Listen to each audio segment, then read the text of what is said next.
Brand video clips.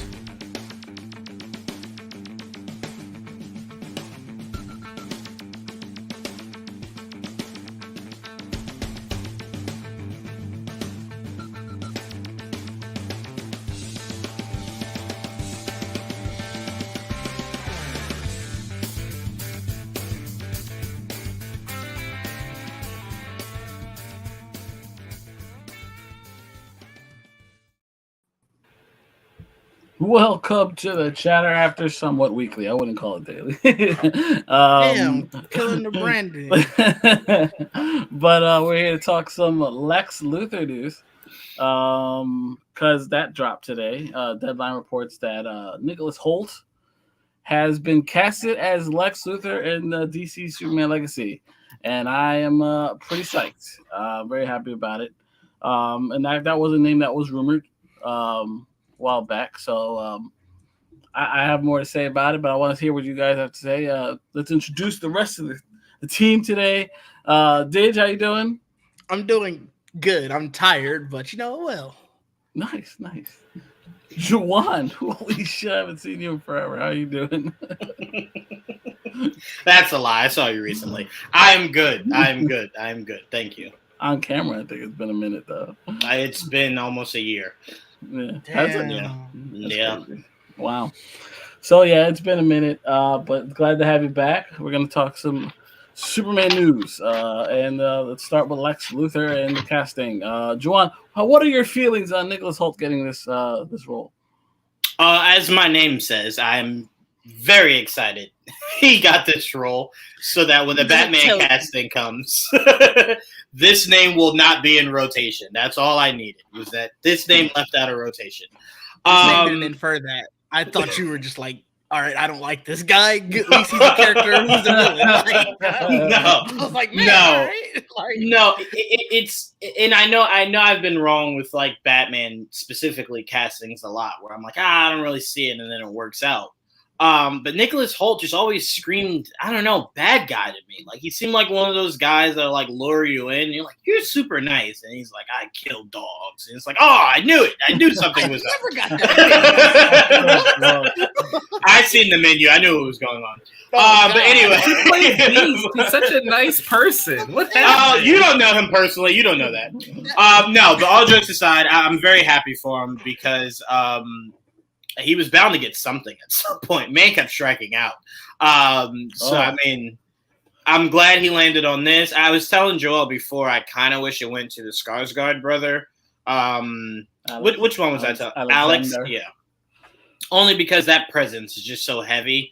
But Nicholas Hoult does have an opportunity to do something very special. Because for a lot of people, there has not been a good Lex since Mr. Kevin Spacey.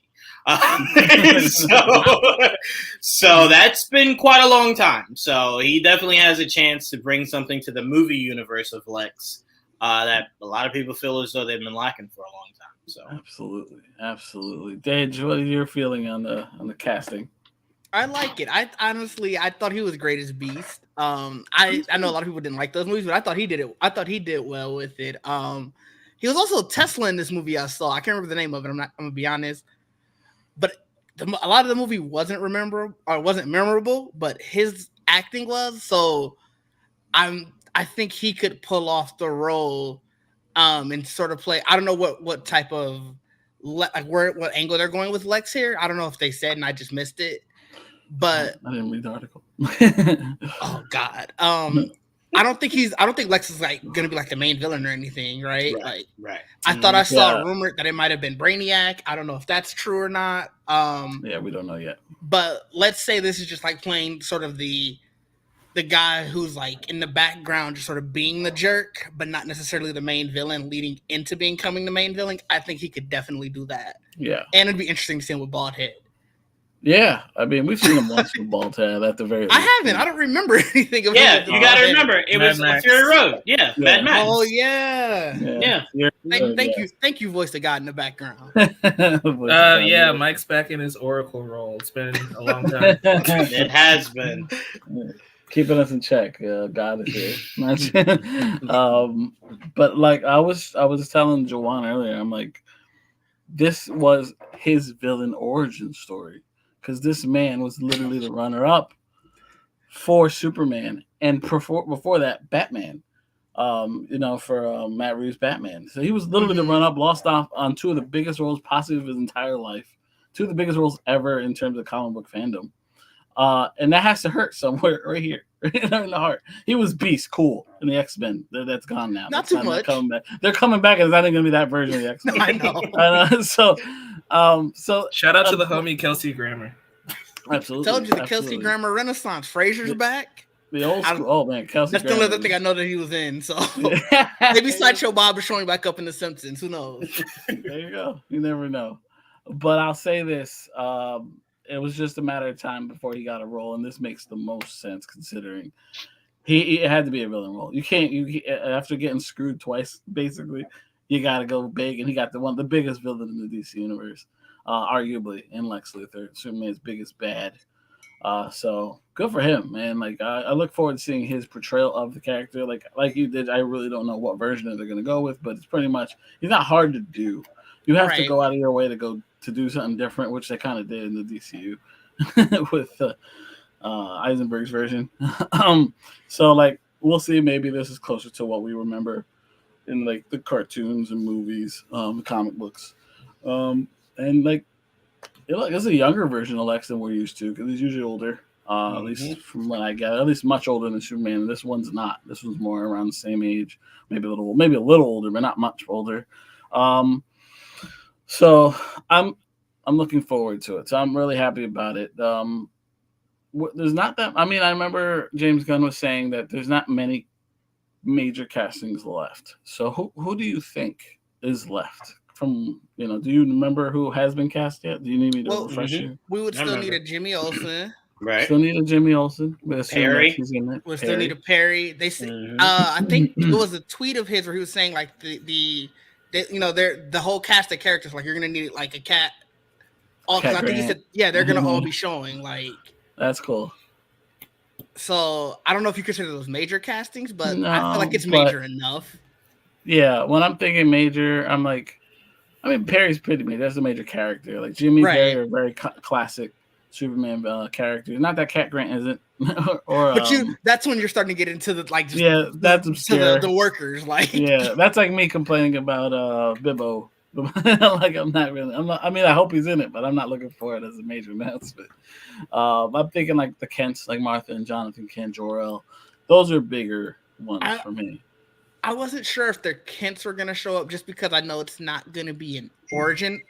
I don't know where they're sticking to his life sort of in Metropolis.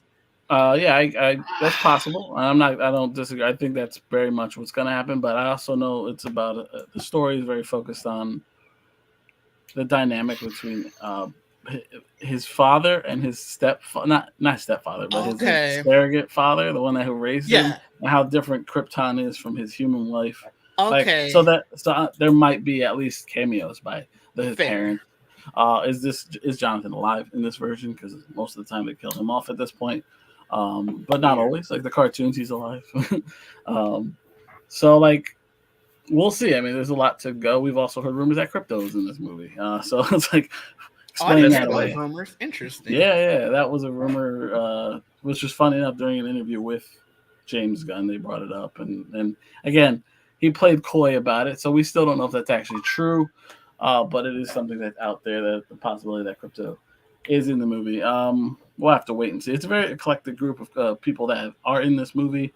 In terms of characters, like we already know that Mr. Terrific is in it, Hawk Girl, Guy Gardner, Green Lantern, Metamorpho, and of course we just heard recently that the Engineer is in this movie from the Authority. So that's a very odd group of characters to have in this movie. So.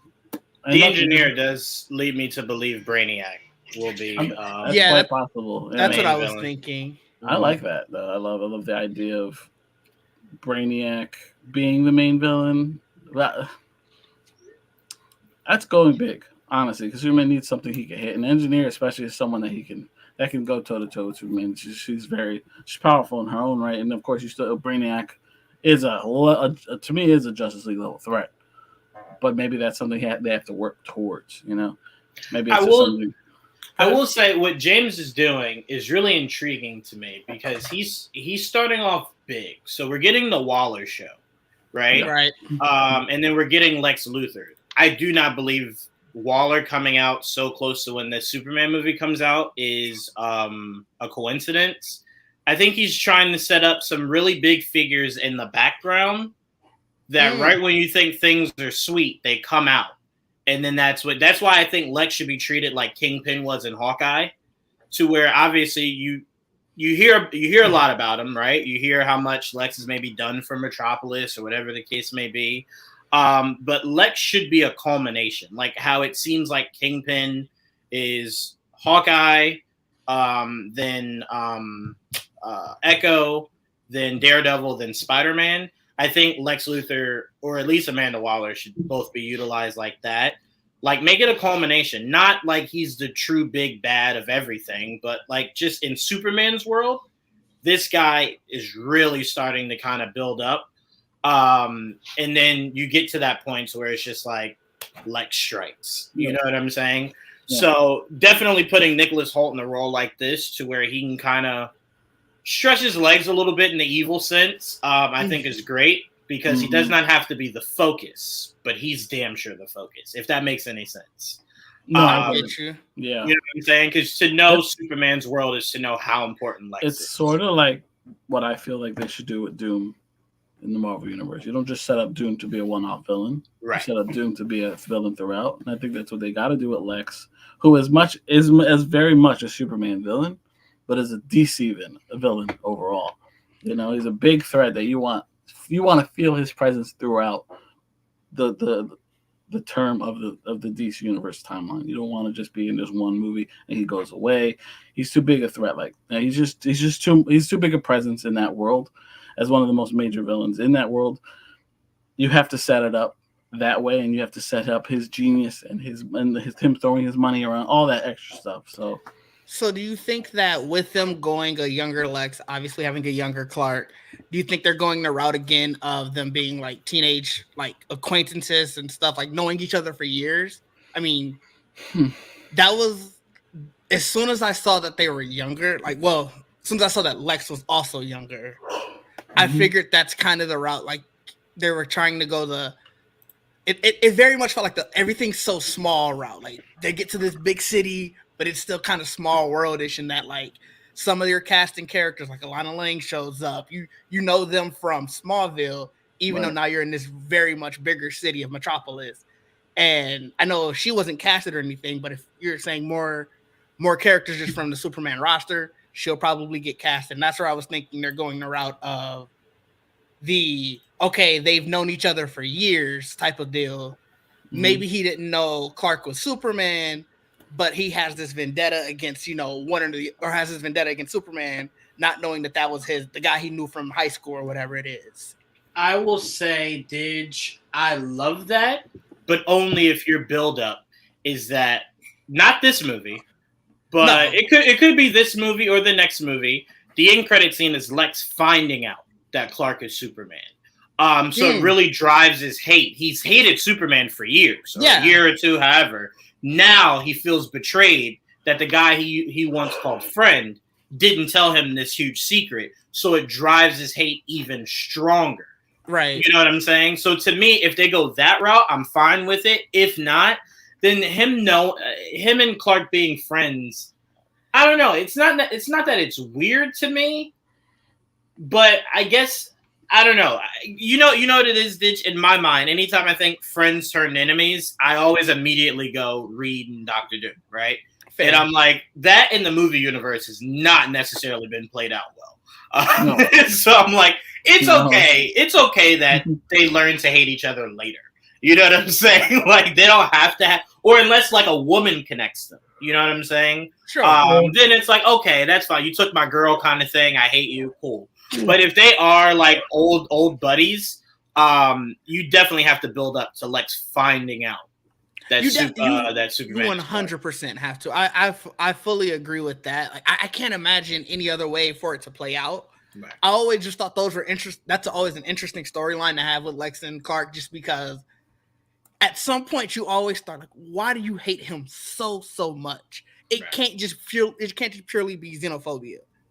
Right. And adding Which that is part extra of it. layer of I'm already xenophobic. You were my friend for years. You held the secret from me. I know, and obviously some storylines, he's sort of, I won't say the reason, but it's a situation with him causes the hair to fall out. So it's just all compounds more and more to the point where it's like, I hate you for the rest of my life. And it sort of explains some of the things that Lex does, like some of the like antics that he gets up to. It's like, this is way more deep seated than just I hate you because you're an alien. I 100% agree. And that's where I'm saying, like, and this is me just looking too For forward, sure. but that's why I'm saying I really like the idea of Amanda Waller's show being so close to this movie, because I would love for Lex to get kryptonite from Amanda Waller. Right? Like, whatever the fallout with Brainiac is, maybe Brainiac had shards of kryptonite, not really knowing, you know, that it's Superman's weakness or whatever the case may be. And Amanda Waller has her team, you know, playing cleanup. Right. And then Lex finds out, like, wait a minute, that does what? Like, I want Amanda Waller to mean more in this entire DC universe. And I think putting her in situations with Lex and whatnot is definitely a way to do that.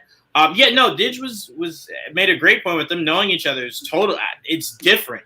And I think what the DCU needs are small, intricate things that are different from everything we've had before.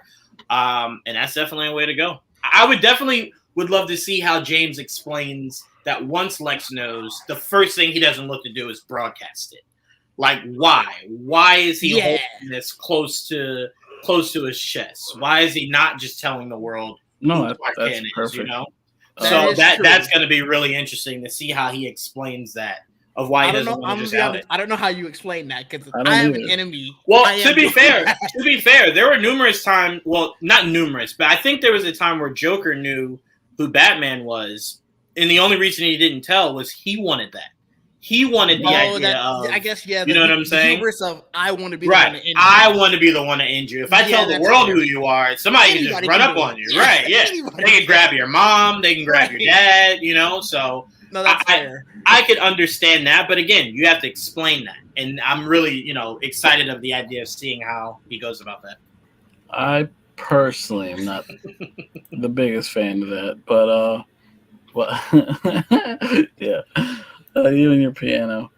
I'm not the biggest fan of them knowing each other when they were younger. I'm not saying I don't like it. I wouldn't be opening it. Like, I like Smallville. I watched a lot of Smallville, and that's very much what that was. There was many years of them knowing each other because of that incident, and they kind of were attached at the hip for like most of those seasons until like the last where he wasn't in it. And then of course it ends with him like running for president or becoming president, some shit like that. Which is interesting. I was just going to jump in right quick with them knowing each other. I think a really cool idea they can do for the people who've watched My Hero Academia, they can treat them kind of like Deku and Bakugo, of like, they weren't friends, but like Clark was just this quiet nobody in the background. So seeing him become the most powerful person in the universe mentally breaks Lex to the point where he's just like, how did this nobody surpass me? In the way that Bakugo kind of views Deku. Not that they were best buds, but like, hey, this person that I know who was a nobody, no matter how much money I've made, no matter how much scientific advancements I've made, is still better than me and is still stronger than me. And that tormenting Lex, I think, would be a cool way to have them know each other, but still not be like best friends turned enemies type of deal. I love that. Yeah. And it still bleeds into what I was saying. You could even have, Lex sees Superman save the day, and it spirals him. And then maybe that's when he finds out. And then that's when he's just like, oh, I know what I could dedicate life to. Life's dedication is now making sure I ruin every aspect of Superman. Which is going to be a very interesting. That's another thing, though. Lex, even if they don't know each other, Lex has always been the reason he hates Superman is because he does for everything. For at least the Lex, everything for him is easy.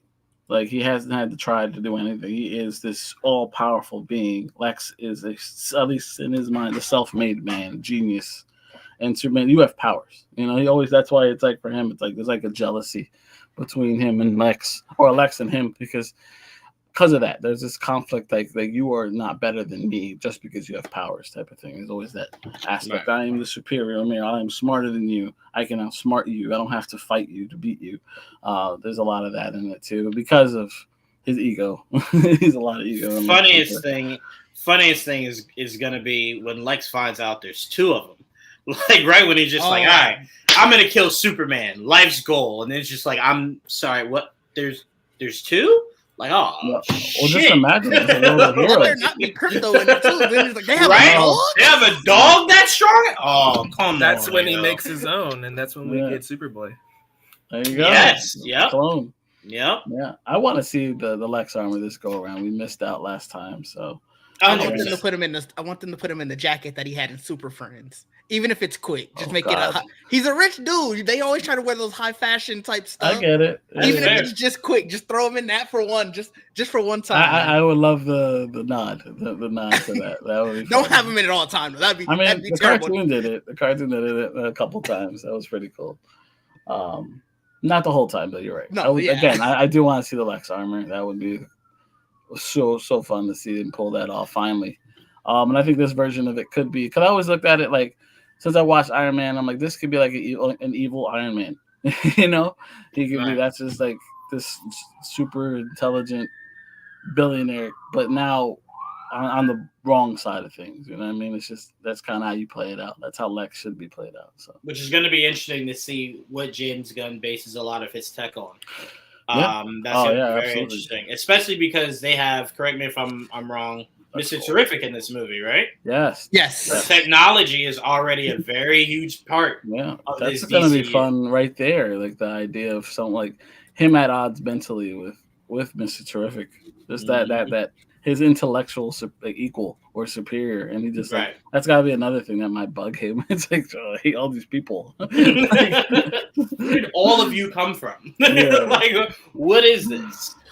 So I wanted to ask you. So are we thinking all these characters already know Superman, or they get to know Superman throughout this movie? Because I'm very curious, if they already know Superman, are we saying Superman already knows Batman?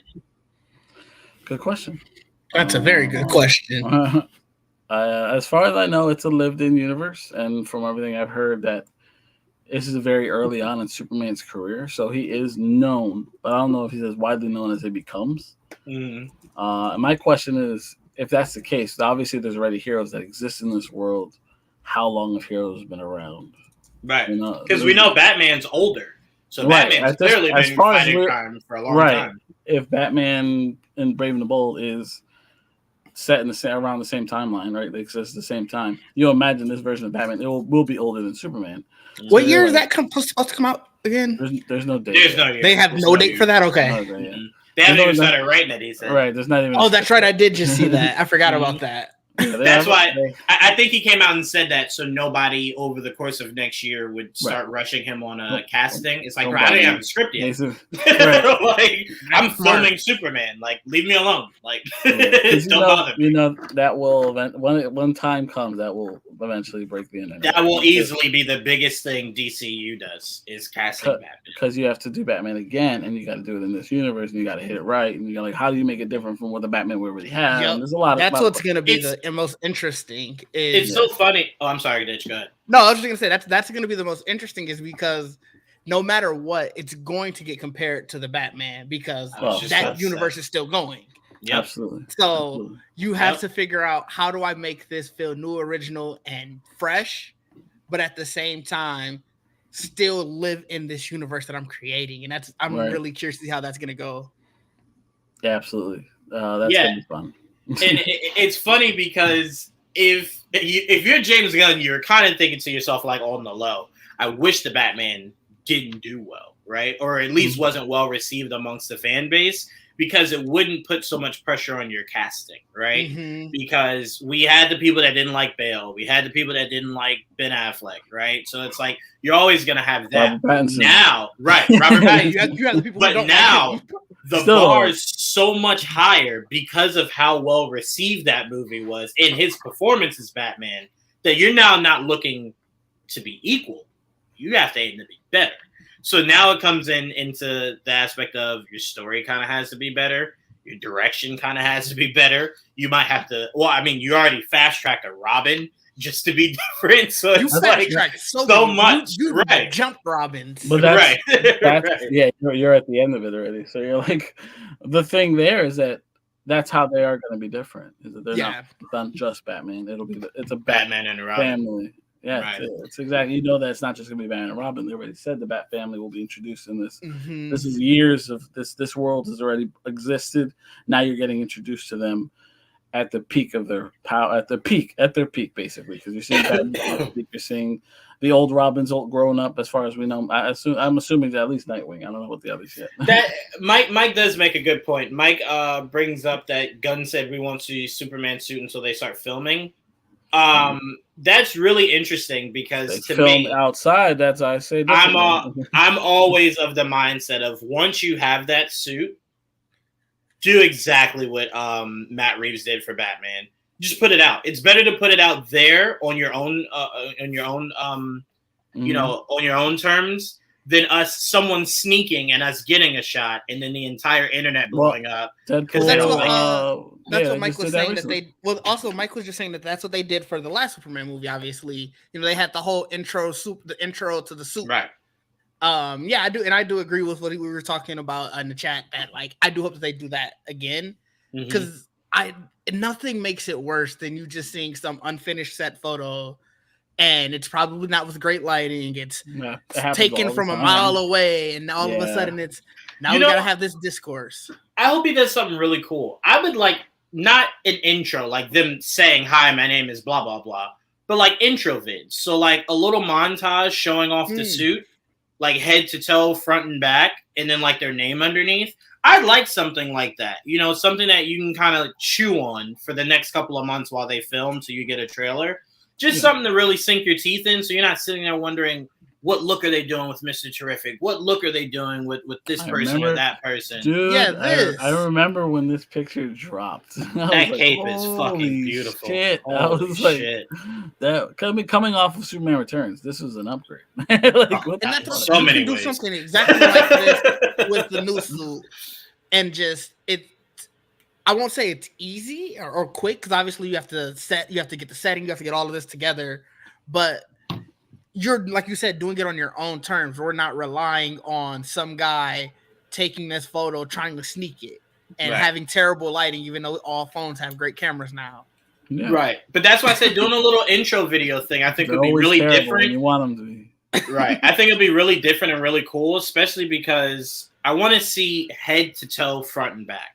Right, like all aspects. I don't need to see. I don't need him to be a model. Love every crevice. It'd be great. I get what Juwaan's saying though. Like that one. Yeah, I get what Juwaan's saying though, because I mean that is how James Gunn introduced this universe in the first place. He did, hey, I'm James Gunn. This is what we're doing. So if they keep that personable approach of like, hey, this is the Superman suit. It's just like a TikTok, like 30 seconds of showing it. Right. I think just something quick. Right. Just like what Matt Reeves did with Robert Pattinson when he was like the red ambiance and you kind of saw like the chess piece and whatnot. The mood. It was really cool. To me, I think that's best, mainly because what I want James Gunn to start a precedent of that hopefully other directors doing IPs like this learn from is costume is never something you should ever hide. Ever.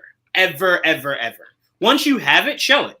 No one's asking you to show part of the movie or anything, but once you have a costume, that is probably outside of casting the most frustrating thing to wait for, right? You got the casting. Now you're telling me I got to wait the 8 to 9 months of you filming to finally see what the guy looks like. And then the time I see it, it's somebody taking a photo on the side somewhere that looks horrible. Just once you have it, release it. I don't really see what the big deal is ever. I might be that person though when you release the photo. All right, now give me a clip. What's this? I might be that person, But if they reveal the costume in a clip, you get best of both worlds. Like, you get them in the clip. Is this clip in the movie now? Like, what are we doing with it? I just think that's always the weirdest thing that I've always just thought was weird about the MCU. Like making us wait to see the costume It's a costume, dude. Like that doesn't spoil anything. Like, but to be fair, a lot of those ones they're not fully practical, and I think that's the difference sometimes. Well, then that's fair. But again, if you're doing the video thing, you can capture all that and release the suit. You know, that's true. Like, and of the Superman course, suit should be fully practical. Let's Exactly. right, exactly, right. No, right. Actually, most of them outside of Hawkman should be mostly practical. Yeah, really. Hawkman. So fuck that, dude. All of them. Like, yeah. So I mean, I just definitely like Martian. Well, no, Martian Man. That should also be practical. Yeah, you're right. I don't see Yeah. why that Guy Gardner, practical. All the lighting and stuff we don't necessarily need in the suit reveal. Mm-hmm. Right? Just have the ring on and let me see what... Because I would like a concept of what the Lantern Corps suits are going to look like. Absolutely. And obviously his is always like a little bit of an offshoot different than everybody else's. His is always the most different looking, yes. Right. So, but it'll at least give us a concept. Would it be? You're right. No, they should all be... I sat and tried to think of one. No, you're right. No, they really shouldn't. I mean, they're all costume. And look, here's the thing about Gunn. He likes to get... Look what his Peacemaker looks like. It looks like Peacemaker. Like he doesn't really skip Vigilante. They look very comic accurate. He doesn't mind the spandex look at all. Right. Look at the Guardians and Guardians 3. Those suits were right. Yeah. Mike, those are my favorite Guardian suits. I almost cried when we saw the photos that they were gonna actually be wearing those suits. I was like, oh, that's so freaking dope. But that's what I'm saying. His love for the authenticity of these characters, to me, I feel like he's always been open with this, right? Like, hey, this is not a real casting, but the real casting, I'll let you guys know later, or this isn't true. To me, all aspects of his filming or creating this universe should be open. No one's asking you to release plot points, but suits, castings, when you got them, drop them. That's all I'm saying. He's been good with it. And he's been he's not the one dropping the castings at the moment, but he's been confirming them. Okay, welcome. And that's all we need. Yeah. To me, that's more important than necessarily someone dropping the casting is him coming and saying, don't worry, guys, that's true. And it's like, okay. Because I was going to sit here and go, well, do I celebrate it or is this real? Or so it's always good to hear that from him. But this Superman movie is really shaping up to... It's going to be a heavy hitter in 2025, bro. It's going to be a real heavy hitter, man. I think so. We got, what is it, July? July 11th. Whew. So we got a minute until that movie comes out. We do, but I will say Creature Commandos coming out next year will definitely hold me over. Creature Commandos will definitely hold me over. Penguin will definitely hold me over. Is that still next year? I assumed that got pushed because of the strike. I'm not going to hold they were in the middle of filming it. So I don't know how close they were to finishing. Okay. No, they started this because remember they released like a little vignette kind of thing. There was a vignette. That's right. I forgot about that. Where we got to see a couple people in it. Yeah. They'll be filming this week. They'll start filming again this week. Yeah, I believe Penguin and Deadpool 3 probably are not that far away from finishing. Like maybe a couple of months. And they'll be back this week. I think it's still obviously Deadpool is the only thing that's still set for Marvel for next year. So they will for sure be done. Right. At least in terms of movies. Yeah, movies. Right. So, I mean, yeah, Superman is going to be a heavy hitter. I'm really happy for James, man. I'll say this. The best James is a passionate James. Everything he did with Guardians was purely off passion. It wasn't a paycheck. It was because he loved those characters. So seeing him with someone like Superman is going to be so much fun to watch. And starting up from the ground up, man. Like, this is the beginning. You got to hit right with Superman. And wait, the biggest thing we should be excited for, guys, there will be a sun in Metropolis. No one ever knew there could be a sun in Metropolis. There'll be a bright sun, blue skies, right? I threw me off for a second when you said it. I wasn't thinking about the sun. I'm like, Superman got kids now, man. Yeah. You gotta be very careful how you say that. I was like, wait a minute. We already saw him with the sun. Right, yeah, no, an actual physical sun. I mean, I remember even in BVS when man went to the sun to get rejuvenated, it was the darkest fucking sun I've ever seen, man. I was just like, is this at night? What is like? It's so gray nowadays. I was just reading something on Twitter about that. about how great movie, just about how everything's so grayscale now. Yeah, it is. Like everything. Well, that's another aspect of these movies I hope it hits. Gotham City and Metropolis are very much intrinsical to these characters as well. They're very much a character as much as the other characters are, and they're very different cities. They should not look similar at all. Right. Metropolis is the city of tomorrow, basically. They're innovative, right? They're very different than how do you get gritty if your city looks so bright and shiny? You need gritty. That's what I mean. For Gotham City, it's a different tone. It's like a city stuck in depression, and that's the point. What's this? A casting rumor. Would be. Oh! Look at this. We didn't talk nice about rumor. Breaking news. Rumor to appear in Superman, possibly Michael Rooker as Sam Lane. That's a big one. That's a huge one. That's a big one. That's a cool one. I love Sam Lane. Obviously, we've got to know that character a lot from Superman Loves. Can I ask like a really crazy question about Michael Rooker? At this point in his career, does he need an agent? I mean, because James Gunn, anytime James Gunn does a movie or a show, Michael Rooker will be there. You're set. I would have fired my agent right after I got cast for Guardians. Like right after I got cast for that, I'm good. Certain actors or directors with power, if they're like you're good if you're friends with them, you'll probably find a role somewhere for you. Like Adam Sandler, you will be okay. Adam Sandler will make sure Kevin James is in something. Yeah. So Michael Rooker. No, I'm saying I love it. So I'm saying if I'm Michael Rooker, what do I need an agent for? What are you negotiating? I just called James. Hey, we got any work? I didn't even think about Sam Lane. That's a good one. Yeah, we definitely didn't talk about Sam Lane at all. I didn't even consider it. That's a good one. And he's such a big character too. This is, you know what the fun thing about this is, they made him a bigger deal in the comic books recently as being a member of Checkmate. And I like the idea that there is a connection with Sam Lane and Waller. Like you were saying, Waller, that could be the connection right there through General Lane, and that could be the beginning right there. That could be. I mean, you already saw it in the cartoon. The new cartoon. I was just about to say we just saw it in the Superman anime, and that was brilliantly done. Jumping in for a sec, I also just want to remind everyone the big pitch that James Gunn made when he announced this movie, of it being about Superman and Lois Lane.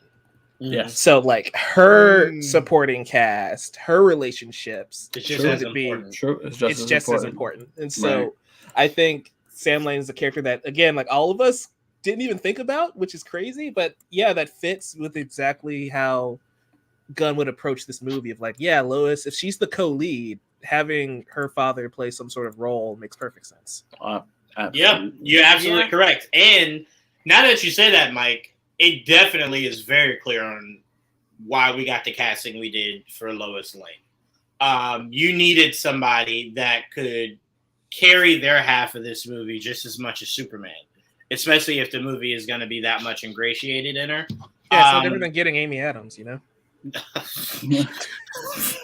Ouch. That's not even a joke. Like, Amy Adams carries Man of Steel. They don't do much with her after that. But I don't disagree. I do not disagree with you whatsoever. She was extremely important to that movie.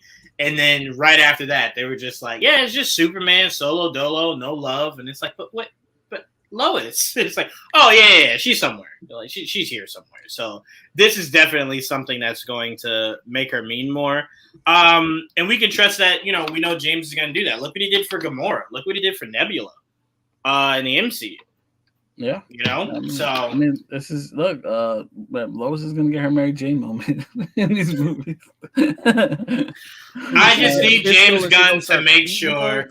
I need James Gunn to make sure that in the dialogue somewhere, Lois Lane in Superman's darkest moment looks him in the eyes and goes, "We are Superman." I just need that. I think it's progressive.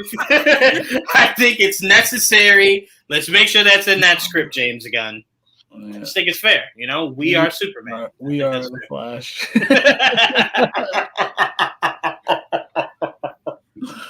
That was so fucking horrible.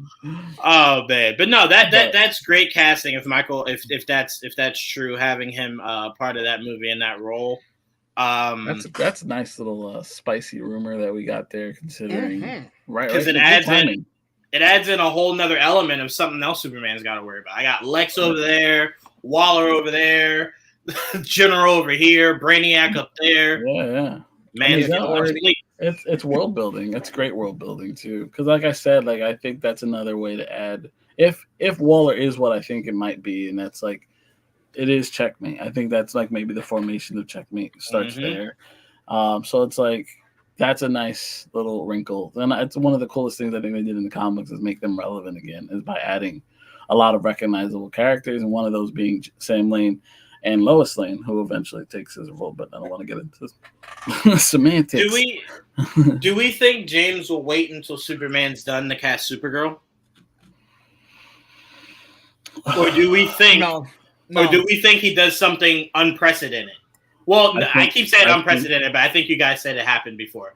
Does he do something wild and reveal the casting as an end credit scene, like the pod opens and it's Supergirl coming out of it? Or Kara. I think it comes before it because Supergirl is literally the year after it. So by then, let's say, what is that? Obviously, July of 2025. People are going to be foaming at the mouth for like, all right, what is your next casting by then? Yeah, like I don't think you're waiting. We'll have more casting most 13 months. But I'm saying for obviously that's one of your next major films. You're not going to wait. Let's say at the very least 12 months before it to say, all right, well, who's your star? Here's the thing, Supergirl. We probably get that next year. Do they have a script already? Yeah. Well, no. They just hired a writer. They hired their writer who already wrote the 2022 one. Right. She wrote the original script, and then she went back and wrote another script of the same writer. Yeah, I don't know how much she's gonna have to change. Like, we don't know what her original script was. The point is, they're very close. I have to imagine they're very close to a director for Supergirl. Yeah, if they get that, then I think it's only natural that it's the only other movie with a script. Right. Mike, didn't you post a rumor about the director? I thought I remember seeing that in Discord. Do we think Kara is an end credit scene? I think Kara's I don't know if she's a main character. I think she's a supporting character. The movie's called Legacy. She might show up. I feel like Legacy is not just Superman discovering who he is, but like also realizing, hey, there's someone else like me. So you think she could be in the movie? I think she's in the movie. Okay. That'd be interesting. That's a good way to introduce her, because I think Supergirl, because if Supergirl is anything like that comic book, Woman of Tomorrow, she's already established as Supergirl when it starts, right? So it's like that could take place. That could take place a year or two after the events of Legacy. Right. Exactly. Mm-hmm. It doesn't even have to be that much longer after it. To be honest, it could be like Mike said, if she shows up in it. At some point, it's not like she has to stay throughout the whole movie. She could literally show up. They do whatever with her arc in the movie. And at some point, she takes off. And that's where you get the Woman of Tomorrow storyline, while it's almost concurrent, but it's like you're sort of seeing what she's doing galaxies and galaxies away. Yeah, like just for context, for people who remember, that book starts off, Kara's not on Earth because she's celebrating her birthday. Right. So like if she could just be like, hey, I'm going to go X place for like a week for her birthday, and Clark just lets her go, and then the events of the movie happen. It can happen at any point in time, really. True. I mean, I always thought it was weird to do a possible Brainiac story and not have Kara, especially when Kara's gonna be in your universe soon. So I don't disagree with you, Mike. I don't know, man. That would really stress me watching that movie, knowing Kara's there. And I can't see Superman and Kara fight Brainiac. That would really stress me out. But that's why she's off planet for her birthday. No, I know, but I'm saying the idea that she was there and you sent her off. You could have used her more than these guys. Like, call her back, go get her. He didn't know what was gonna happen. The moment Brainiac landed and punched me in the face, oh hell nah, I can't get you. You throw T-Spears? Hell nah, where Kara? Look at Kara.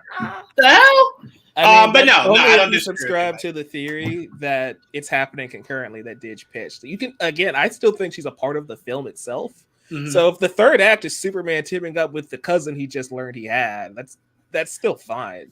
That is also true. I'll take that. I'm just saying, Superman, and anytime I think of Superman versus Brainiac, I always want the idea of Kara to be there, right? Because of her attachment to Brainiac. And I'm like, I don't need to see Brainiac again past this movie, right? Like, if you beat him, I'm kind of okay with maybe never seeing him again. So that's why I'm like, to let Kara get a punch in. That the MCU has, and they kill their villains at the end of every movie. I don't disagree, but unless you're telling me Brainiac will come back to be a Justice League villain, I don't need to see him squaring up with Superman again. You know what I'm saying? Like Lex, yes, Lex should live, multiple years in the DCU. But villains like Brainiac, I'm okay if Brainiac is a one-hit wonder. Now, we know Darkseid can't be. Darkseid got that's a Justice League villain right there. So, but Brainiac, I'm okay with that. I can live with that unless you're telling me they do some Justice League Unlimited shit and he bonds with Lex to be a Justice League villain. I can wrap my head around that, but just a regular Superman villain again, I don't need to see that run back. I want them to be different because, like, everybody said it for years how much it sucks that the MCU will bring in a villain just for a movie, because sometimes the villain that they bring in, you're like, damn, I want you to be back for multiple. And right. And especially how they use the villains. Like, you gave me Mandarin after Tony died, and it's just like, whoa. I mean, I don't really care now. I mean, the movie was phenomenal, but I'm like, but I know what you mean. I'm like, that's Tony's villain. Could he have fought Tony? Maybe that was weird. So, but yeah, no, I'm with you. Let's not get in the habit of killing people. I mean, prisons exist for a reason, right? Like, we don't have to kill everybody. These characters, especially the DC characters, don't necessarily try to do that. They don't try to kill their villains, but. This Brainiac is something else, so not like he's easy to kill. I'll say that. Right. Just like Ultron shouldn't have been easy to kill, in my opinion. So that's also true. Oh, that breaks my heart thinking about that. But no, Mike made a great point. I really do hope she's in the movie, because if she is in the movie, it's going to be epic. It's going to be freaking epic. To the point of Brainiac seemingly in the rumors stating to be the villain, it does lead sense to what Mike is saying about her appearing. Mm-hmm. It would be kind of weird to not at that point. Right. And she could definitely fill in a lot of the holes Clark has about Krypton. Mm-hmm. So, I mean, it's very important to, as Mike said, his legacy, that Kara's there, kind of filling in some of those empty spaces he had. Well, not some empty spaces. He got shipped as a baby. So all the empty spaces that man has about his home, Kara could fill in. So I'm with you, Mike. I just thought maybe we would have had that casting before all the others. So when we didn't, look, I assumed, we got maybe she could be before Lex Luthor. Nothing makes sense. That is very true. That's true. Same movie, though, to be fair. That's true. That's true. Do you think maybe, Mike, it was like that because it was a real tough competition? Because if you're telling me it was, if it was Nick versus one of the Skarsgårds, you don't make a quick decision on that. You let that simmer before you have to make that decision. He also auditioned for Superman himself. So right. It was also, hey, he auditioned for this role. We want to keep him on. We love Nick, but also we think he'd be really good here. And then he had to audition for Lex Luthor, and then strikes happened, and then they pulled a Thor. My man Tom Hiddleston said, I wanted to be Thor, and they were just like, this Loki character. It's like, it worked out. I'm not gonna get it. Nah, not at all. Yeah, you see Chris Hemsworth? Like, take your shirt off and look at him. Like, no, we're gonna go with that guy. Not too much on the God of Stories, but yeah. But no, I'm just, everything we discuss here has made me even more excited about this this movie. And quick question. Yeah. Obviously we know Kara's chronologically the older of the two. How was the age difference played off? I can't remember. Like, how is it played off when she gets to Earth? Because obviously we know Kara, like, chronologically is the older of the two, but in the show, because she's in general, like, I'm trying to think, like, are they ever really this close in age? Obviously, like I said, chronologically it's not, but physically, it depends on who they cast for this role. But yeah, most of the time she looks like she's a teenager. Okay, because that's when she left Krypton. Right, But right. technically, she's older than him because he was a Right, I baby. get that part. I was just curious of, Yeah. like, let's say let's assume he's 26. If they come in, if she's celebrating her 21st birthday or whatever, is it ever really like physically close, even though their actual ages are that far apart? I'll say no, because they always approach Kara as if she stopped aging. That's what I thought.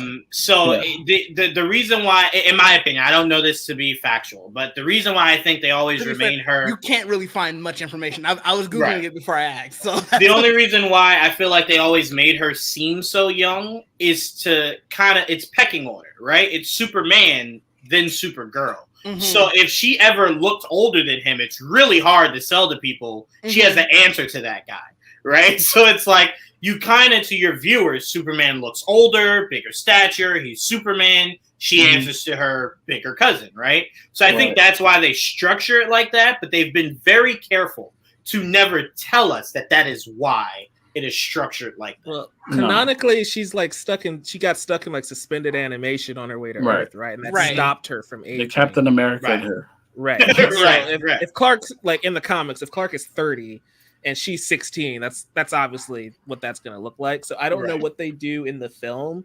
They might have to go unknown, like Marvel did with Tom Holland, and like get a 20-year-old actress who looks like she's 17. Okay, yeah, that makes sense. Yeah, and then she just kind of ages into Power Girl, whatever they want to do with that character in 6 years. That makes sense. Yeah. Yeah, I'm with you, Mike. Mainly because a lot of those Guardians of the Galaxy characters, I didn't really know who they were. I knew Bradley Cooper because of Hangover, Batista because of wrestling. I knew the actors. That was really it. No. I didn't know the actors outside of Batista, Bradley Cooper, and so you didn't know Zoe Saldana or not that. I never watched. I never watched Park and Recreation, so I didn't know. Then that's fair. Then that's fair. That's where I knew Chris Pratt from, so that's fair. But Vin Diesel, Bradley Cooper, and Batista were the only names that I knew. Like, oh shit, those guys are in this movie. Everyone else was kind of just like, all right. I mean, that is like 3 out of the 5 Guardians, but all right. Well, no, I'm saying Karen Gillian. I had no idea who she was. Chris Pratt, Zoe Saldana, somewhat. Michael Rooker, I had no idea who that guy was. Rooker. Okay, yeah. I'll go with what you said there. Thank you. So why there were quite. Go with it like there was another option. No, because I wasn't going to repeat it. Oh. So I'm like, yes, I'll go with that. So there's quite a few characters in that entire movie, not just the main Guardians. In that entire movie, I'd never really heard of. Glenn Close, another person I didn't know before. So I'm fine. No, I said I did know. She's another one I did know. So I'm okay with Supergirl being someone, because remember, no one outside of Juwaan, because his aunts watched soap operas, knew who Sasha was when she was casted as Supergirl. I had no idea. So I remember my aunt went, "Did you hear?" And I'm like, "Hear what?" She's like, "Young and the Restless to the big screen," and I'm like, "Who?" And I was just like, "That's how she sold it to you." That's exactly how she sold it to me, because she knew I knew what she was talking about. So once she showed me, I was just like, yeah, I saw that as a possibility. That adorableness could not stay on these small TVs for long. So I understood that. So I'm fine with an unknown for Supergirl, because not many people knew who the Superman is. So why not go with another semi-unknown? That's fair. I knew nothing until Joel told me. And even then, I was just like, nope, still don't know what the fuck I is saw and didn't recognize that it was him. That's how much Joel told me he was in the show with John Bernthal, a show that I loved, and did not recognize that was the guy. So that's how unknown. Like, I fully get it. I'm like, oh, this is this guy's first big acting gig. And Joel's like, it's not. It's not even the first time you saw him. I'm like, where?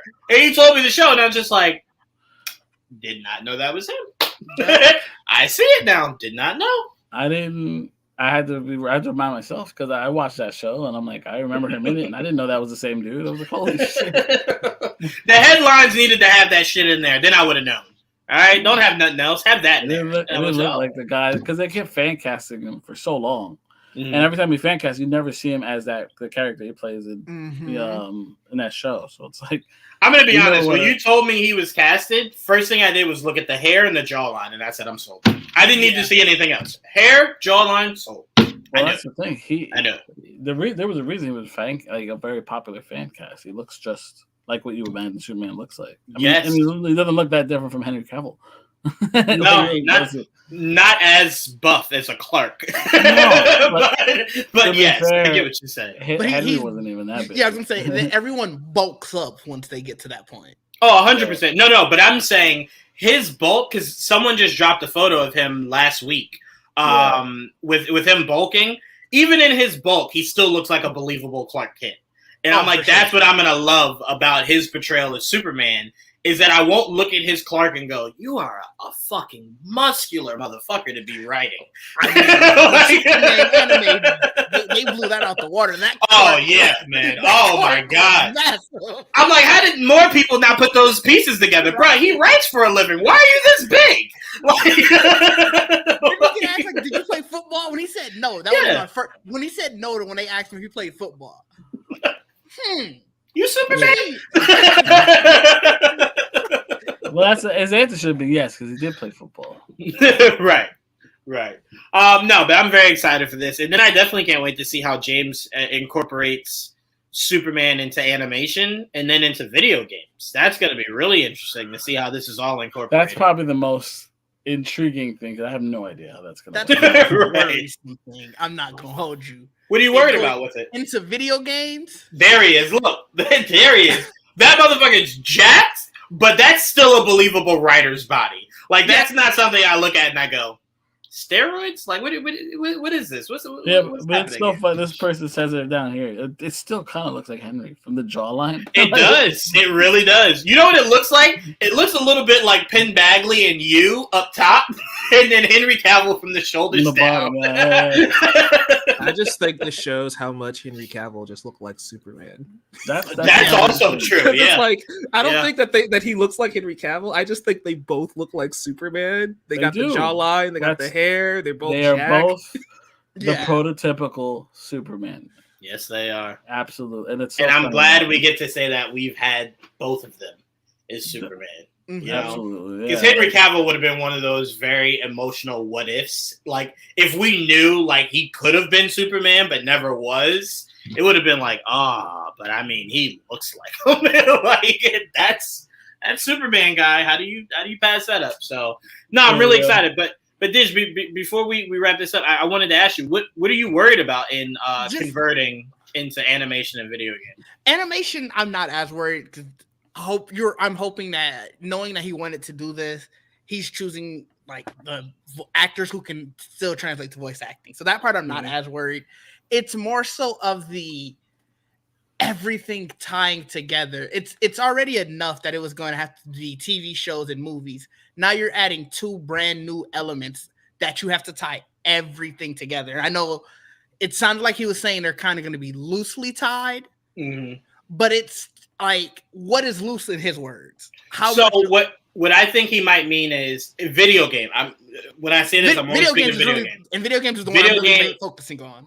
Okay, so video games is an easy way to do it. Here's why. When they dropped that, it was the Incredible Hulk game that was supposed to be Ultimate Destruction. It was supposed to be what's his name's Hulk, but it was not based on that story at all. Like, you know, if they had made a sequel, you didn't need to play the game. Because what you could do in a game is a story that's not connected to the overall story. So it could be Superman fighting Lex that's trying to get weapons to destroy Superman. You know what I'm saying? And it's not necessarily something you have to have played to understand the next movie that comes out. So you can make it very loose that the characters are the same, but the story is not one that you need to follow game to movie to show. You know what I'm saying? So that's why I think he can get away with it. Animation is where will be the tricky part, because then that'll be TV show, animation, and movie that you got to keep up with. I'm just so afraid of the little things that you're gonna tie in, and then it's like it's not gonna be anything that's like world breaking or anything, but it's at some point it's gonna build up to the annoyance of, well, I just didn't play that game, or I didn't watch that whatever, so I missed this little thing, and you just keep subtly referencing it. It's like, this is annoying. Why are you doing this to me? That's fair. You know who you have to blame though, Didge? Who? Blame Mike. You know what they always say. You don't Blame complain. Mike. Let me tell you why. You don't complain because it could always be worse. Mike thought just TV and movies was too much. James said, "Oh, really? I'll give you TV, movie, games, and animation. Fuck around, I'll throw a comic in, Mike." And so Mike spoke this into existence. And it was annoying. James did come out and say, he said that all of the stories are going to be like, they're going to take place in the same continuity, but they'll be standalone, very much like how comics work. It's like, yeah, there's going to be those things that Didge will be annoyed about. And, you know, the MCU does that too. But and it annoys me. It'll probably do the thing where it'd be like, hey, if you want to know more about Jimmy Olsen's adventure doing this, go play Superman the game on PS5. You know, okay. It might be stuff like that. I don't have a big fear about it, because when you really think about it, you're going to be putting parts of your universe behind a $70 paywall. And I don't know if James Gunn and Warner Brothers are that dumb to where they put important information in these video games and be like, oh yeah, you had to play that to like Brainiac's introduced in the Supergirl game, right? And then he shows up in Superman 2. That'd be crazy. That would be. That would be wild. You're right. That's my fear from the old Warner Brothers bringing in. I got to come in clean slate. You're right. Clean slate. It's tough, man. It's tough. A good thing to keep in mind, and James said this like a week ago, DC Studios is their own studio. So all that WB nonsense that we were afraid of is not applicable. Right. Okay, I'll keep that in mind. Right. I'm gonna have to write that on like the wall somewhere so I can always look at that when I freak out. So when Didge hears David Zaslav came in and threw out the movie, he's gonna go, Mike, I told you this day would come. I sat here and told you this might happen. You said don't worry, and look here. He's throwing out movies again. I think it's gonna be Wonder Woman. That might be the first one. That's for sure the first game. Yeah. That ties into the movie? That ties to the universe. That's the only game that's really been announced. Like they're not bringing in Kill the Justice League. You know they're not. No, because that's connected. No. I knew that's connected to Arkham Knight. Right. I still Wonder thought Woman is still hiring a writer, by the way. Right. I thought that game was a standalone. I didn't think it was connected to anything. I thought that apparently it might be the first one. That is. That's interesting. So then that means we won't hear anything about that game until we get a cast. Well, that's why it's been. I think that's why it's taken so long, is because I think originally it didn't start that way, and then once he took over completely, they're like, well, you guys barely started, so why don't just wait for? So you have time to do what I want, and they're like, but we had shut up. I'm in control now. This will be mine. It very well could have been. He could have been like, hey, what you doing gameplay wise? Cool. Narratively, you gotta make this make sense. And also, I'm glad you didn't cast Wonder Woman yet, because we got to get this actress in motion capture ASAP. Right. So that means we might get Wonder Woman sooner than we thought too. Just the fact that they're working on the video game. To be fair, I'm going to be honest, and this might sound maybe too anxious. I don't think next year should end without us knowing the Trinity. Next year, yeah, that's not too. Just by the end of next year. I'll give you that, because, like, one, I think to what Joel was just saying, you announced the game too long ago. You have to give us more information next year. You got to start working. You have to give us who your Wonder Woman is going to be. Right. And yeah, I would agree. I think because at the very least, I think you want to know who your Batman is going into the Superman movie, because the Batman comes out the next year. So you need to give them something to feast on, so you're not only feasting on this again, Batman. And I also we hope. I also they believe don't have dates yet. I also believe that the Batman. I'm talking about the Matt Reeves one. That's right. Is that month? I mean, that same year. That sequel comes out. Is it same year? Same year as Superman. Even more so then. You need to, because you're going to be getting so much from that one. You kind of want to also start establishing your in-universe Batman. And I believe 2026. And I believe because those three are your linchpins, I do believe one of those castings has to be a known commodity and a big known commodity. So it's like that's going to be interesting to see. Do you play that card on Wonder Woman? Or do you play that card on Batman? Because you don't have to play it on both, but you got to play it on one of them. Because once you cast the Trinity, it'll soften the blow for all the other heroes you go and cast. Interesting. I kind of disagree with you that one of them needs to be a big name. Oh, okay. I'm sorry. If I said that it needs to be, let me take that back. I apologize. I believe one of them will be a big name. You did. I believe Batman. One of them needs to be. Preferably Batman. It's not like you were saying like, oh, it has to be. It was always in your belief. I don't think it's set in stone. Like Robert Pattinson is a big name in acting. It's not a big name when you associate it to the idea of connecting it, right? Of people's overall knowledge of Robert Pattinson. Mm-hmm. So Christian Bale wasn't really either. That was definitely one of those question marks when he was cast. At the time, no. General audience, no. You know why I know he wasn't a big name? Because I remember looking up his movie Equilibrium at the time. Like that's the only movie I could think of where he did action in it. And like obviously, because he did what's it called? I feel like everyone saw American Psycho, but he wasn't. No. They know American Psycho, but they didn't know Christian. They actually did. Hold on, I got you. I got the perfect analogy for you.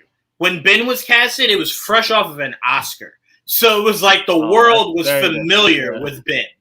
With Christian Bale, I think people might have known him, but I don't think if you just held up a photo in front of somebody and said, "Who's this?" That's Christian Bale. So that's what I'm saying. I think Batman is what launched him into another stratosphere. What with year did globally, he get that Oscar for for Argo? The Fighter? No, he got the Oscar for The Fighter, wasn't it? For The Fighter? Supporting? Was it The Fighter? Might have been. It was The Fighter. Yeah, you're right. He did win an Oscar for that. That might have been around the Batman Begins. Around it, maybe a little after it. It's so tough to bring it now because it's revisionist history. You're kind of looking back like clearly you had to know, and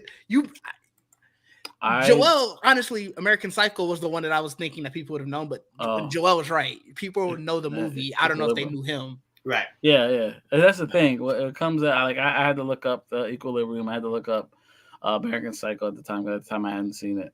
And like after that, he blew up. Like he's still blown up. He's a huge name. But Batman made him. You know what I mean? He was already he became a star off of Batman. Even though he was already a known actor, but he wasn't a big star yet. Yeah, actually, what he became. Can we be honest for a second? Can we honestly say, outside of Ben, that's really the formula for everyone that's been Batman? Really, tell me, George Clooney wise. George Clooney was already known. Was he known as much as he is after Batman? Yeah, because that was the big ER star. Yeah. Okay. See, I wasn't even familiar with ER. Okay. I'll take your word for it. The problem with the Batman castings is that most of them were known, and that's why there was always outrage. How dare you get Mr. Mom to be Batman? How dare you get Clooney to be Batman? You know, like all that stuff. Michael Keaton was very much a comedic actor at the time. It's almost like when Chris Evans got Captain America. You're like, what the fuck? He's known for comedy. Right. For serious, like what the hell? So that's why it was a big what the hell are you doing there? But after that, like you said, Val Kilmer was a big name, 80s heartthrob. And then you had George Clooney, who was known obviously very popular off of ER. And obviously he became more famous after that. But like and they were one-off Batman. They weren't like Batman for a long period of time. Well, Clooney got 2 movies before he was out of there. I think Kilmer only had the 1. What do you mean? What movie did George Clooney do? Aside from Batman and Robin. You said, did Clooney do? Yeah, he only had that. Yeah, really? Kilmer and Clooney only had 1 movie. Yeah, Wait, hold on. So Batgirl was in that same movie they introduced Robin in? Yeah. I swear to God, I thought that was the second movie. Batman Forever is Kilmer. You're right. And Robin's introduced there. Batman and Robin is Clooney. Oh my God. That's how much I hate those movies. I swear. I thought they were. We merged them together. Oh man! Oh, we need those movies erased. No, we don't need to erase them. But they need to be erased. I completely thought they were. Oh my God. devil's advocate to this conversation, though, I think Oh boy. you may hold off on Batman casting. One, they don't even have a script. Right. But two, That's They have a director. Well, no, that's why I said like by the end of next year. Wait, by the end of next year, you should have a script. Andy Muschietti is Andy directing. Muschietti, Remember? Yeah. Unfortunately. I was sad, so I erased Unfortunately. it. Yeah. Batman was some of the best parts of the Flash movie. There's one thing I trust him to do, it's Batman. Fair. Maybe don't ever do the Flash again, but Batman, yeah, I trust you there. Those are good parts. But I feel like since you do have Matt Reeves' universe, like we're getting spin-offs to that universe, we're getting a sequel. You're good, like you were saying earlier, you have to hit really hard to make that work because you're going to have a direct comparison of this version of the character that people already love, and you're expanding that universe within the next couple years. I honestly wouldn't be surprised if they announced the Batman casting after Batman 2 comes out. I don't necessarily disagree, but you know what nullifies all that? Your casting. Your casting right away will now be the new topic of conversation. Mm-hmm. So if you're James Gunn, that might be your fuck you to Matt Reeves. He's in the middle of trying to say Matt Reeves. I'm just to be successful. I still believe in my heart of hearts that when James got the job, the first question was, well, Matt Reeves is done, right? And they were like, well, no, that movie made money, bro. We're keeping him. It was just like, this is just your weird headcanon, Juwaan. Like, I'm just saying. I really do believe that. I believe that he wanted all of these characters to exist under his umbrella. In this existing outside of his umbrella, I'm sorry, I do believe about this. I do. I definitely do. I mean, even if it did, they are going to have Elseworld movies. Right. Already established that. But at least we know those Elseworld movies. Again, Joker is different. That shit made like $1 billion, so you were gonna have to do a sequel to that. Batman. No. I'm saying I'm not expecting all of these movies to make $1 billion in warrants. You didn't need to make. Well, the thing with the Joker, I don't disagree. It made $1 billion off. It made $1 billion off of very little money. That's right. Why. That's why. So they made a lot of money. The first thing David Zaslav said is, "Could we use even less this time?" How much was it last time? 50? Can we do 35? I'll be generous. 46. Just 40. He threw out a random number. 46.3. You want the sequel? You want less money. Right. I want you to spend less, but make even more. Yeah. That makes sense. Can we maybe film this in one spot? Maybe don't leave that one spot. I will say, whatever else will do come after that are not canon to the DCU. Mm-hmm. Be more out of the box if you're gonna do it, because the Batman is probably too on par with what we're doing. Very much so. Yeah, like Superman being Russian is very much something an Elseworld would. That's be, very right? different. Like that's different. But that's why. But I know that's not their fault. This all came before he got in charge. But going forward, that's definitely, if you're gonna do Elseworld, let's do Elseworld. Let's get creative. I think that's part of why the multiverse fatigue thing is kind of happening, because it's like, if you're gonna do the alternate take, you got to go all the way. Yeah. Instead of like, hey, like that's kind of the issue with What If season 1. It's like, hey, what if Peggy got the serum instead of Steve? It's like, what, you're still telling me the first Avenger, just with Peggy, right? It's like, go all the way and make it weird and make it crazy and make it like, oh yeah, this is why we want these alternate takes, and also why we want to come back to the normal universe. Mm-hmm. Because in this movie, Superman's evil, but in this movie, Superman's how we always viewed him. He's the great dude that we always know and love, and that's what makes those alternate takes interesting. Yeah, I agree. I don't disagree with you. I don't disagree. You made a great point, because that would be like saying, what if Supergirl landed before Clark and became the super? It's like, well, she'd still be Supergirl, he'd still be Superman. You're not really changing much, but the order of things really. He'd be the primary, and he'd be the secondary. Yeah, you're not really changing enough. Change the order. What if Dick Grayson adopted Bruce Wayne? You're not really changing much, guy. Like, it'd still be a Batman and Robin. It'd be odd, but it'd still be a Batman and Robin. You're not doing enough. I need like the dark multiverse type stories, like those. Like, I need something. If you're gonna do something like What If, do something like What If Darkseid was the equivalent to Superman on Earth.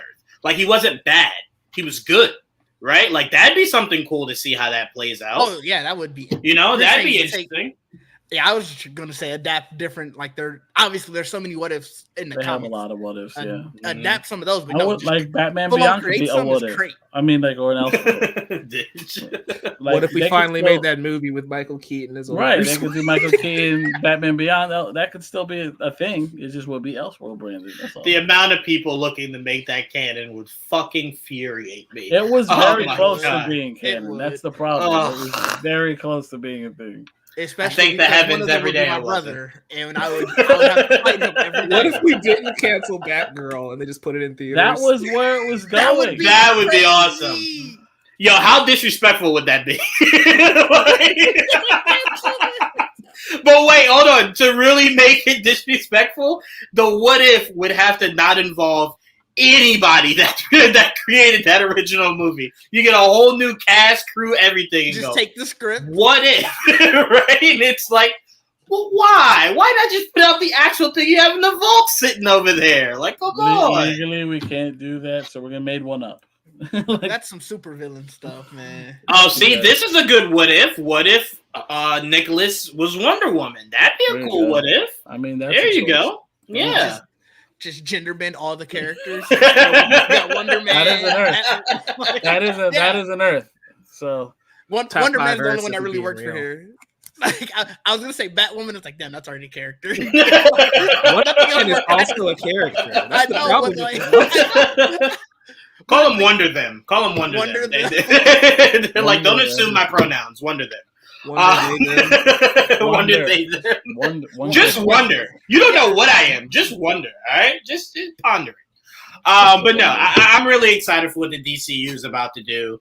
It's about to be really cool times, and we're finally about to get back to a space that we thought we were heading in like 5 years ago, which is okay. Everything that is Marvel, we see how it differs from everything that is DC. We're about to get back to that finally, rather than DC going, well, Marvel's working, so let's just do everything they're doing. Like, no. Yeah. Be yourself. Now they can't do that because they have starting from the beginning where Marvel is picking up at a very different point in their lives, like where they're bringing in shit they didn't have, and they basically get to start over with IP they haven't been able to use. So it's like now they can't really like be totally try to steal from each other. And the biggest thing they can differ from Marvel is I've never seen a Marvel movie where the world seems darker or seems necessarily different. Everything seems so bright, colorful, hopeful, joyful, youthful, all that. DC can differ in different areas in their stories, right? Like we know, come Gotham, that motherfucker gonna be dark all day, all night. There ain't no sun. We don't do sun around these parts, right? So it's like, you know what I'm saying? So just viewing things from different viewpoints, and it just when it's sunny, different. It's cloudy out. 100%. That motherfucker does not come out at all. Clouds. We don't do that. We don't play them games here. So I mean, like you said, James Gunn has a chance to really give us. It's all big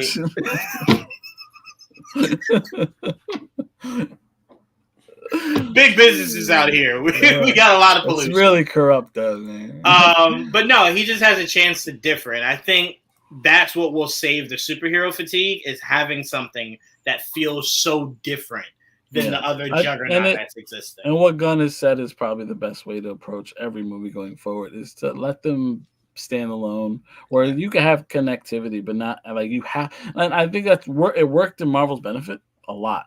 Because there's a lot of people that won't like, oh my God, I have to see the next movie to see what's going on. Or that eventually caught up to these people. And a lot of people got fucked. They're like, nah, I can't do this anymore. I think too much became too accessible. I think back then it was cool because it wasn't as accessible. Yeah. But then once it became super accessible, it was just like, whoa, I'm sorry. 30-something movies and now what? 10 shows?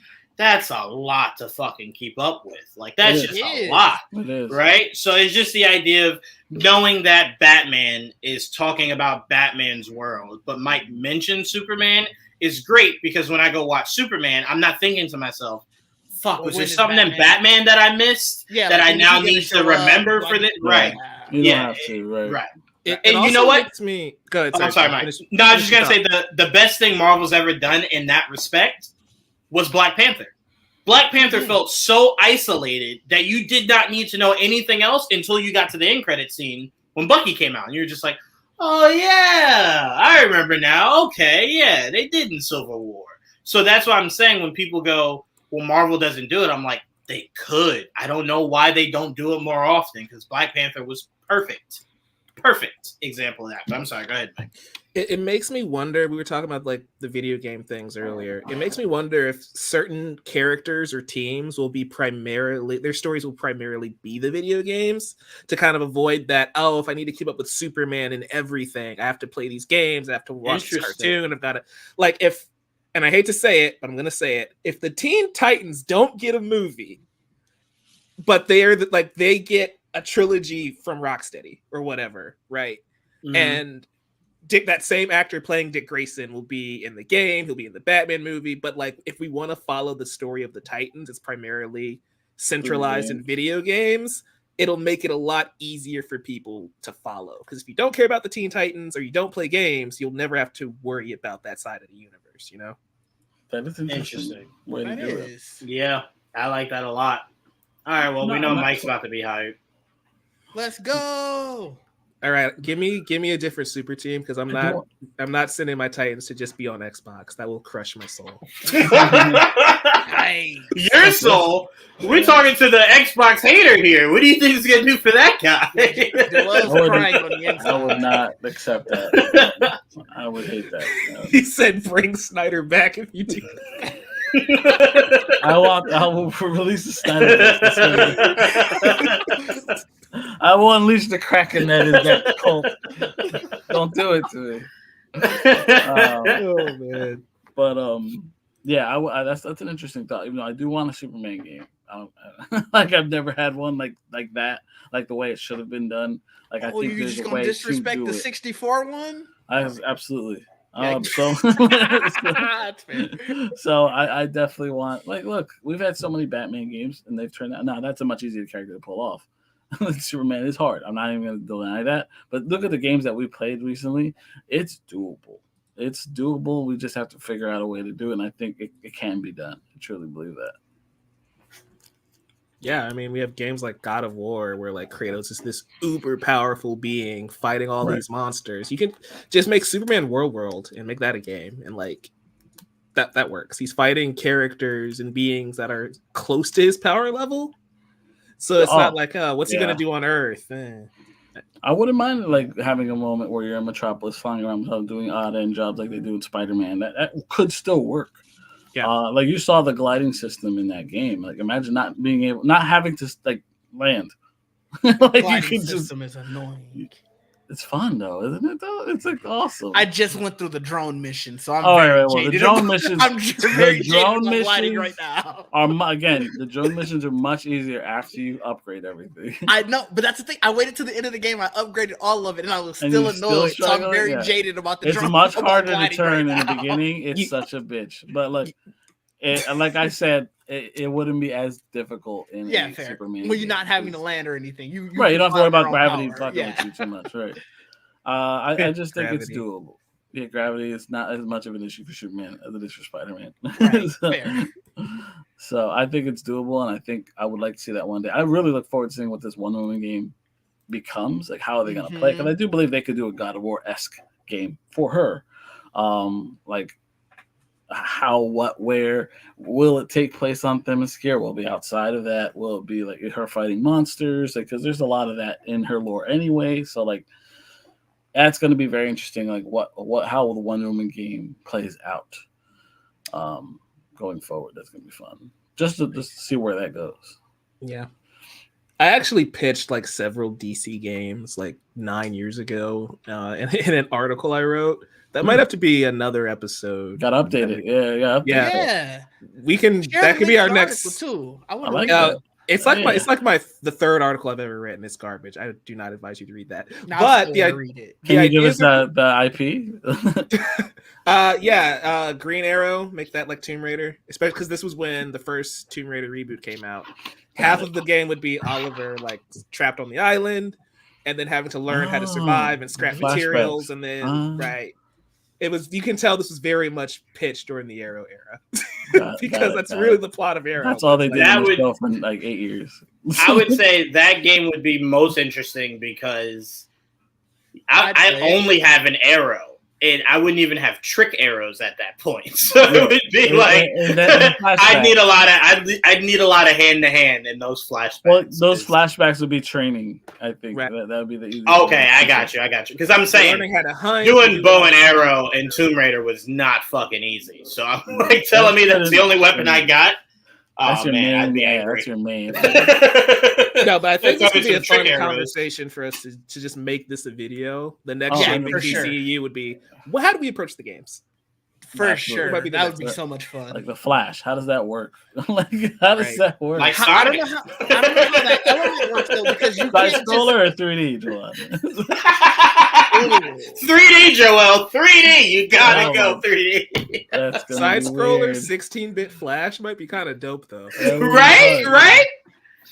No, that's a fun video. I agree. We should definitely do that. I'm down. I'm down for that. All right. Game wise, Yeah. that's definitely something we could talk about. Like I'm looking forward to spitballing like what we imagine what games could be done. Like I know you guys don't give a fuck about the new Suicide Squad game, but I really dig the way that game looks. I'm right with you. I'm and the excited for it. Yeah, cool. So we'll play I it. watched the video that they dropped the other day, the making of the episode- game, yeah, or that whatever was- it was. Yeah. I'm happy you guys are excited. Did you watch it?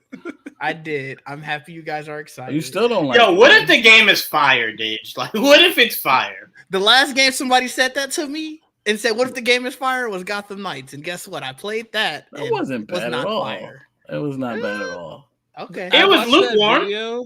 I watched that video. Uh-huh. The reason it didn't work for me, the video itself, was I covered Batman Arkham Knight extensively. That was like my first writing assignment. And so seeing like none of those people I recognized, and that's how much Rocksteady has changed since Arkham Knight came out and the development of this game. Like that video is like 20 minutes long. I did not recognize a single person. And that to me is like, that's not gonna say that the game is bad, but that's not the Rocksteady that made those 3 games that I love. And so now you basically have to win me over all over again, because you're only the same studio by name. You're not the same studio from the people who are actually developing this game. So it's going to be really interesting to see how it turns out, getting the reviews, seeing more of the gameplay. They took like an extra 6 months or whatever to kind of fine tune some things. So I'm going to give it a shot, but also that kind of just confirmed that that's not the Rocksteady Studios I thought was making the Suicide Squad game. For sure. Okay. And I think he sums up my thoughts exactly. But is that a bad thing? Like, why is that a bad thing? Like, because you don't recognize that combined with what I saw the first time I saw it. But it still looks good. Like the graphics are good, right? The gameplay did not look good. What looks bad about the gameplay? I'm not a huge fan of live service games. So that was already kind of take the live service out of it because no one likes that. But if you can't take it out, that's you at have the heart to. of the game. You're not work. You play the game. Fair. Okay, fine. We can take it out. I don't know. None of it looked polished enough. I don't know. It didn't look like I would have a good time playing it. That's the heart of it. Juwaan, you're muted. You're talking. Sorry.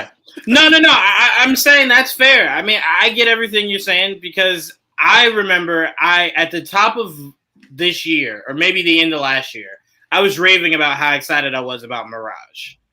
I can tell you guys with all honesty, I have not fucking played that game. I watched gameplay for it and said, no, fuck it. It looks exactly like what I've already played. I mean, exactly. Nothing looks or even feels remotely different. So I get just not vibing, if that's what you're saying. You're just not vibing with it. Yeah, I get it. Look like a game that I'm just asking, are you open to, if like me, Mike, and Joel play and we're like, Didge, this is actually pretty fun. Are you open to trying it? Whether it's like game sharing or something? I'll for sure try it. Like that's all I'm asking. That's all I'm asking. At the very least, I'll try it. I'm hoping that they'll put out like a playable demo. Okay, yeah, that's all I'm asking. Is that you're open to trying it? If we all play and we're like, yo, this is kind of hitting. Like this is pretty dope. No, if I at the and very obviously least, I know that's when it's AJ is like, gonna get it. So he said if I Right. get it, he'll get it. So I'm like, that's 2, maybe 3 of us. So like, if we're getting it, so maybe yeah, Didge if might I want hear it. from people who I trust to know good games, yes, I'll try. I'm like, the general public is like, oh yeah, blah blah blah, this game's amazing, but Yeah, I know. people who I know personally are like, yeah, it's not that hitting. Then I'm still not going to be swayed. It is going to be based on the people who I know and trust. Yeah, I don't even trust them. All right, I would no longer give you any gaming suggestions. I got you. Just saying, just because you trust them don't mean they have the best opinions. The thing that scares me is that it's a live service game, but they're gonna give you that $70 price tag, and it's like, are my weapons gonna be behind a paywall? Because we already know that they're gonna do the battle pass thing. And it's like, I only allow the battle pass thing like Fortnite, where it's a free game. So it's like, yeah, sure, whatever. If I want to pay for cosmetics, that's fine. Right. But I hope it's not pay to win. That's the thing that scares me. And that kind of goes back to, since I don't know any of these devs, I don't know what they're cooking. Like, the trust I have for Rocksteady doesn't apply to this game, because that's not the same studio. Those aren't the same people making this game. Like, if some random Joe was making Superman Legacy, I would be way more nervous. But since I know James Gunn and I liked all of his movies and all of his scripts, that trust is there. Of like, that movie's in good hands. It's going to be safe. I'm excited for it. Whereas this one, it's like, the gameplay didn't speak to me. It doesn't look awful. That's the thing I want to put out there. It doesn't look awful, but it doesn't look like a $70 game that I would want to pick up. And that's they're going to charge me $70 for it, and then give me battle passes and all that other crap. It's like, Exactly what Jamie's saying in the comments is exactly why I want to play this game. I know everyone saw that and immediately said that's why they don't want to play the game. No, the very next comment, Jamie said that right there. That's why I want to play it, because it's so ridiculous. The concept of these people fighting the Justice League. I want to see how in their minds they thought this is something that could work. I want to see how they pulled it off. So I'm like, that just it adds to my excitement. Yeah. For me, I'm going to be honest with you.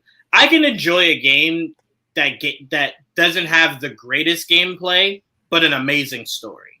So for me, I'm like, it takes a lot for me to hate a game. So I'm like, if you do one or the other, I can live with it. I mean, I'd prefer not to pay $75 to get half an experience. But if I get it and I'm like, the gameplay is not great, but this is a really cool story. To me, I can live with that. I honestly can live with that. I'm 100% the opposite. At the end of the day, the game has to look like it. Like, I would enjoy playing it, because one, like you said, there's $75 and I got to spend, let's say, 25, 30 hours of my life doing this. Mm-hmm. And nothing I saw just looked like it was going to be fun for me. Like, I didn't really care about how Captain Boomerang was getting around with stuff. I'm not a person that likes shooting that much. Like, the only thing I've enjoyed a lot is what's it called? Fortnite. I've learned to enjoy shooting at things because of Fortnite. Or else I normally don't really care for that. It's not my wheelhouse for a lot of that. But the reason I'm invested in this is because they are IP. I know. I like the Suicide Squad from the comic books. I like the movies. It's a crazy concept. I like the characters. It is a crazy I like concept. the designs of the characters, like the voice actors for the characters. I'm interested in seeing how they play out. They all play very differently, but also similarly, because they all have to like navigate throughout the city in their own way. So I'm very intrigued by all that and like what guns they use, how different their gun usage is, the fact that there's different skins for each character. All that's very interesting to me. The gameplay for me does look interesting because it's like, it's basically just a melee. We're good to gun melee. Like, we're used to doing that anyway, but you get to do it with characters like I actually like not some random dude in a vest. Like Fortnite, or people you can afford. At least these are characters I know. I could actually play with these characters. Not everybody plays the same. I like the different. And look, they already announced that there's going to be other playable characters down the line and all that extra stuff. So I'm like, that's pretty cool. I'm very. That's why for me it does look interesting. Mm-hmm. Live service sucks, but I've also enjoyed Gotham Knights that you didn't like, and the Avengers game, which is also all very similar. And I enjoyed those games. They're a very fun experience for me, even though. Mm-hmm. The amount of money that they charge for skins, you'd go broke. Like, I don't know how people did it, especially with the Avengers game. It was like $30 for a skin. I'm like, how do you live all? That's ridiculous. That's crazy. Yeah, I It was never bought bad. any skins. I just beat the game and that was And it. they tease you so hard with the movie skins, and I love movie skins. The Avengers game got ridiculous, man. I'm like, I can't afford it. There's no way because I can't. And so I just kind of ignored it at the end. But I'm gonna give it a shot because I like the IP. I'm a DC fan, so I'm gonna give it a shot. And if I like it, I like it. If I don't, you'll hear me. Trust me. I'll let you know if I don't like it. And I'll be playing it off of the back of Joel. So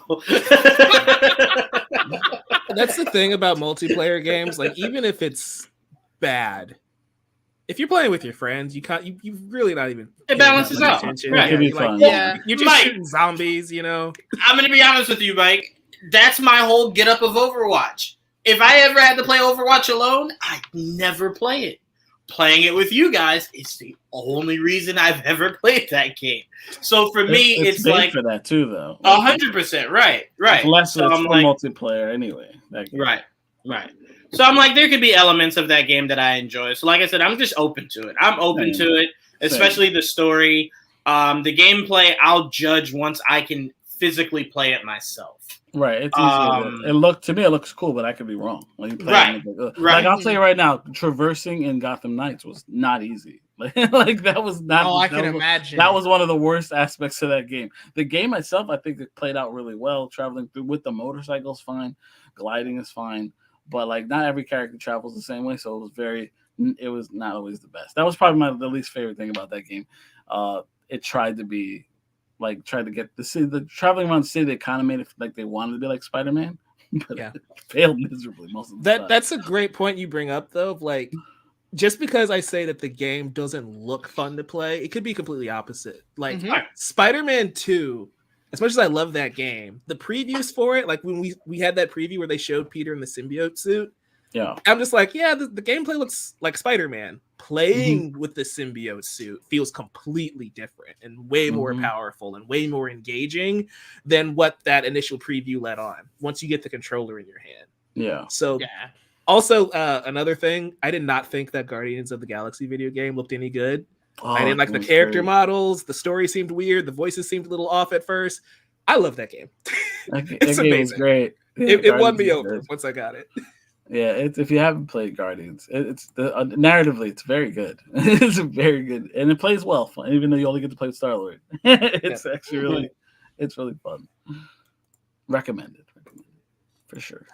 Definitely. But I think we've talked long enough, guys. I saw the time and I was like, I didn't think we were gonna get that long into this. This is We've crazy. stretched this out. Thanks, Juwaan, for adding the extra hour. You knew you'd come in clutch. You